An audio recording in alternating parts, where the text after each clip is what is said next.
Alright, today we have the man who lost $204 million on a trip to Vegas. How much does it?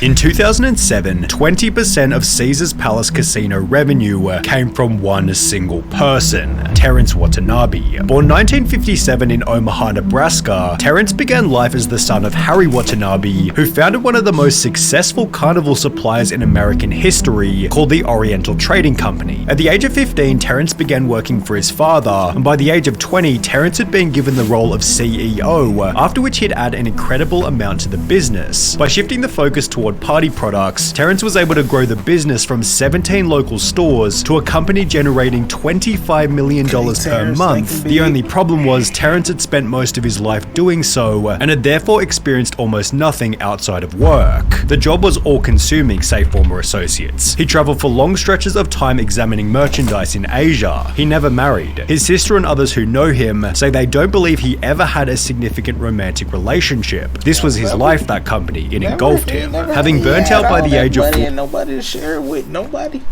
There's nobody, Terrence. It's by your solo dolo. That's a lot of moolah. 43, Terence put his share of the company up for sale, eventually selling for an undisclosed amount in October 2000, after which the goal was to have a charitable and fun retirement. Mr. Watanabe said his plan was to throw himself into his philanthropic work and have more fun. If it's not fun, it's not worth doing, Mr. Watanabe told his hometown newspaper, the Omaha World Herald, in 2000. He then created the Terry K. Watanabe Charitable Trust before donating millions to AIDS and cancer research, as well as various political causes. However, having worked all day every day for over 20 years in a complex business, Terence found little satisfaction in this new line of work. Donations from his foundation grew, but he soon became restless. Several business ideas, including opening a restaurant, went nowhere. He didn't know what to do with his time, says his sister, and as the old saying goes, an idle mind is the devil's playground. With nothing else to do, Terry began a new hobby of spending large amounts of cash, purchasing one of Omaha's largest and most notable homes, which featured 9 bedrooms, 18 bathrooms. Terrence, so like a business go bad, you get in your feelings, and instead of you going to go make some other businesses, you just go spend all your money, bro. Go make some other businesses, bro. Go make some more money. Start over. Think different. Rebrand yourself. Do something. A gourmet kitchen, a custom wine cellar, and a 3-story elevator, but it was rather a venue near this mansion that became his biggest financial danger. Terry began to travel across the border from Omaha to Council Bluffs, Iowa, so he could gamble at the Caesars Horseshoe Casino, which is self-described on its website as a true gambler's paradise, featuring an expansive round-the-clock casino floor, an 18-table poker room, a full-service Caesars sportsbook, and one-of-a-kind gaming areas. Terence became, quote, one of the casino's top customers and began devoting himself to gambling full-time as his primary income and livelihood source. However, with his being a full-time gambler, that's addiction, bro. You gotta go do something else. Look. Alright. You got too much money. You could at least been a part-time gambler. Did something responsible. Nigga.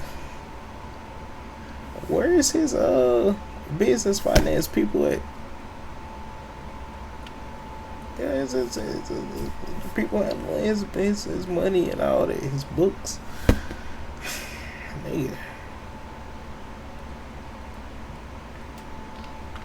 his level of disposable income, hosts at the Iowa casinos encouraged Mr. Watanabe to play at the Rio and other Harrah's-owned casinos in Las Vegas. Having struggled to launch any new businesses, Terence began to frequent Las Vegas beginning in 2005, where his existing gambling habit was intensified and joined with a drinking habit, satisfied only by a luxury vodka brand called Jewel of Russia, which retailed at over $200 per bottle. In that very same year, billionaire Steve Wynn opened the luxury Wynn Las Vegas, and by 2006, 1 year later, Terrence had spent so much money at the venue that the two arranged to meet. Remarkably, Steve concluded that Terrence was a quote compulsive gambler and alcoholic, leading Steve to ban Terry from the casino. However, given this was no fix for Terry's addiction, this simply became an opportunity for other venues in the area. Terry decided to take his money over to Caesar's Palace, where a marketing executive promised to give him substantially more advantageous arrangements than the Wynn with respect to player comps, rebates, and other incentives, after which the casino created specifically designed incentives to keep Terry gambling at their venue. He was given tickets to the Rolling Stones, $12,500 a month for airfare, and $500,000 in credit at the gift stores. Harrah's also offered 15% cash back on table losses greater than $500,000, special high-limit games, and other incentives. Mr. Watanabe resided for free in a 3-bedroom suite at Caesars, had access to his favorite bartender, and was constantly surrounded by attendants to serve his every need, such as a 7-course meal from the casino's Bradley Ogden restaurant, delivered to him while he was gambling. Oh, look, bro. He basically ain't gotta go home. He can gamble all day and get whatever. He got a bed right there. Dang. All he did was get banned from one casino and go to the next. They gave him whatever he wanted. With these attendants later telling legendary stories about his behavior while gambling. Al DeLeon and Christian Kunda, two of Mr. Watanabe's personal handlers at Caesars, say he had thousands of Tiffany gift boxes filled with $50 gift cards or $100 gift coins that he would hand out to bartenders, nightclub operators, security guards, and others. They say he once told a security guard to go to a supermarket and buy every cut of steak, and then proceeded to hand them out to employees. Caesars Palace high rollers of this magnitude are often given exclusive loyalty program status called 7-Star, where members are wowed by all the fantastic benefits afforded to them with additional rewards and all-round bigger and better perks, yet the casino then literally created a new tier above this called Chairman, of which only Terrence Watanabe had the status of joining. Having been handed what you might call the ultimate life, Terry decided to stay in Vegas, yet with no intervention and nothing else to do, the severity of his habit began to get out of control. Several employees say Mr. Watanabe would stay at the tables for up to 24 hours, sometimes losing as much as $5 million in a single binge. He was allowed to play 3 blackjack hands simultaneously. Golly, bro, you lost $5 million every bid? That's a lot. Yo, $5 million every bid? How much money do you have? Golly, every bid? Within 24 hours? That's a lot of money to be losing. $5 million every bid.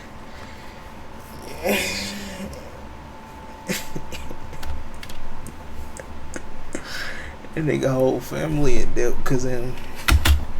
With a $50,000 limit for each hand, and if he won, Mr. Watanabe says he regularly handed out to Caesars employees bundles of $100 bills that could total as much as $20,000. In the meantime, Terry was visited by a former casino host from his hometown who explained that Terry appeared disoriented and couldn't remember the conversations they'd had in the past. He'd add that Terry was often seen stumbling around the casino or falling asleep at tables placed right beside loud nightclub music, yet the most notable observation regarded the type of machines that Terry liked to play. According to one of his former assistants, Terrence rejected any skill-based casino game like poker and instead gravitated toward games with low odds, including roulette and slots. He was considered a house player because slots and roulette are house games. They have terrible odds for the player, and the way he played blackjack, he made it a house game. He made such bad decisions on the blackjack table, but it was only when his brother and sister came to visit for Thanksgiving 2007 that he talked about just how much these bad choices had cost him.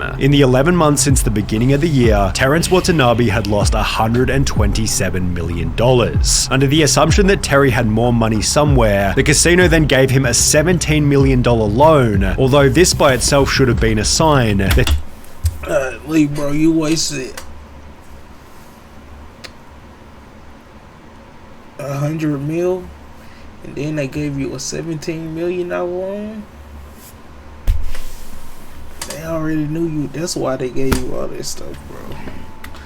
that he was almost out of money. On the 23rd of January 2008, just weeks after telling family about his losses, Terrence put his Omaha mansion up for sale while continuing to chase his losses in Vegas. He managed to sell the home for a price of $2.66 million. However, at this point, it was already too late. Terrence Watanabe was completely out of money. He'd wagered $4.2 million in 2005, $81 million in 2006, $825 million in 2007, and when his family brought him back to Omaha in early 2008, Terry had lost more than anybody else in Las Vegas history, with the 3-year trip costing him a total of $204 million. To make matters worse, Terrence had no job or income, yet still owed the casino $14.7 million, after which Terry put the blame back onto Caesars, stating that his losses were their fault. Mr. Watanabe alleges that during this period, Haraz not only didn't make him leave when he was drunk, but applied him with alcohol and prescription drugs to encourage him to stay and gamble, leading Terry to launch a lawsuit against the casino. Court documents explain Caesars served Mr. Watanabe 2 to 3 750ml bottles of Jewel of Russia.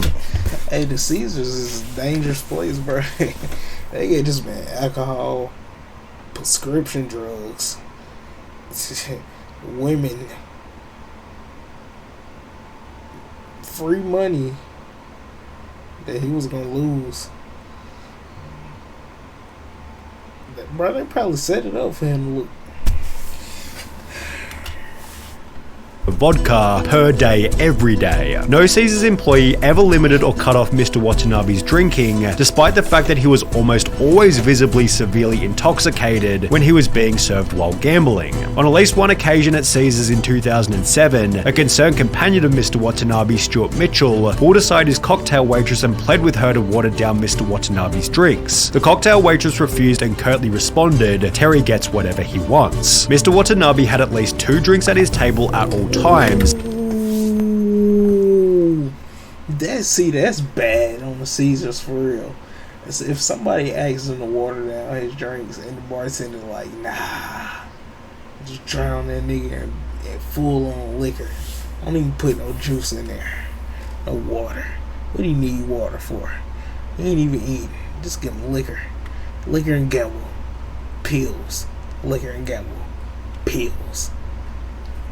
Get him in there.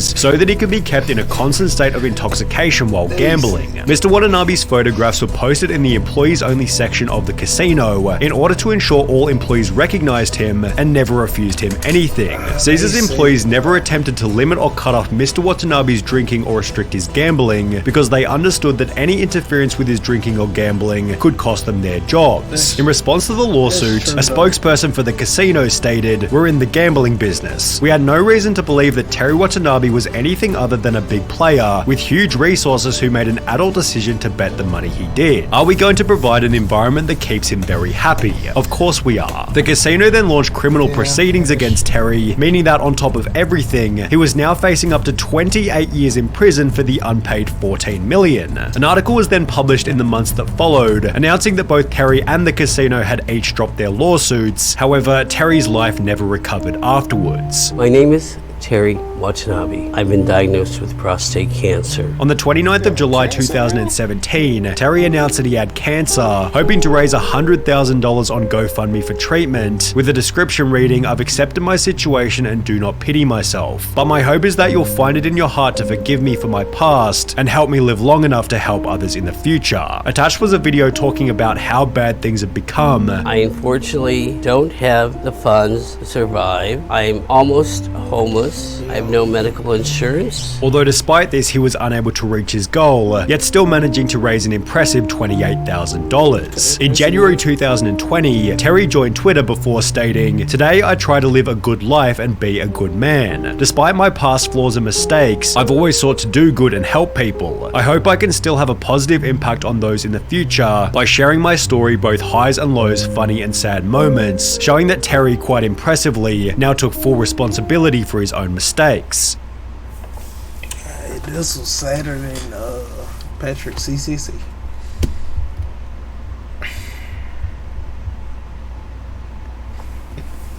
Poor Tommy, man. Poor Tommy.